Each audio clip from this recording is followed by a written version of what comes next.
In this webcast, I would like to cover the topic of printing your spine labels for books you have cataloged. Many times you may want to relabel your books to make it easier for your patrons to locate them on the shelves. With the Item Labels report, you have the ability to reproduce the item and spine labels for books in your library.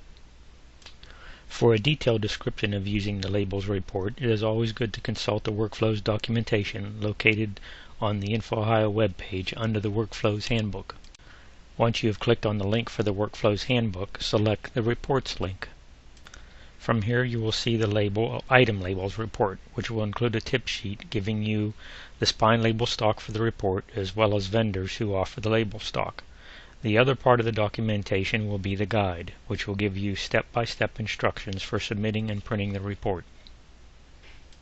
I will now guide you through the steps of submitting the Labels report to produce your spine labels and/or your item labels. After logging into Workflows, choose your Reports and Notices wizard group.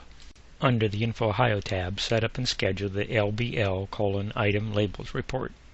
In order to produce your labels, you have the ability to set up this report using several different methods. One method is to enter your barcode numbers using the Item IDs tab. Scan in or hand enter your 14-digit barcodes and then hit Save when you are done. Another method to set up the report is to use the fields of Library and Item Group to massively produce labels for an entire collection in your library. You can also utilize the Date Range gadget if you would like to produce labels for titles you have cataloged during a certain period of time. For example, if you just cataloged some titles during the past week and would like to produce smart labels. You can enter a certain date or use the range of dates for selecting given titles. This is how the Date Range gadget is set up.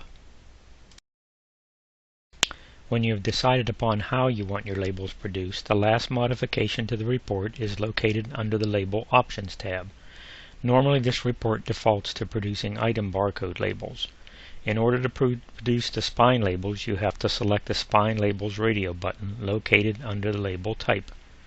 Before submitting your report, it is normally a good practice to save it as a template. That way all your settings will be saved and you can first print your item labels and then modify the template to produce your spine labels. Once you submit the report, simply go to the Finish Reports wizard and click on the gadget until the report completes. Click on the Finished Item Labels report and then click View. On the next screen, be sure you just have the View Result box checked and then click OK. The report will open up in Microsoft Word and you will see all the labels for the items you selected. If the results are not what you expected, this is your opportunity to go back to the report and check your settings. If you submitted this report to produce your spine labels, you will find it beneficial to modify the text direction of your labels. The label stock is usually 1.5 inches high by 1 inch wide, and you might find it necessary to change your text direction so that the width of the label is larger to wrap around the spines of the books. To do this, you first need to select all the labels.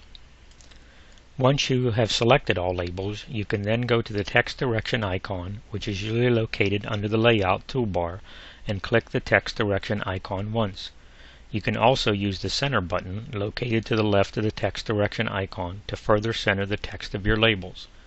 Once you have this step completed, you can use the print function in Word to produce your labels. I would suggest printing on plain paper so you can judge how to insert your label stock into your printer. Many printers will require the label stock to be placed upside down in the manual feed tray to print on the correct side of the labels.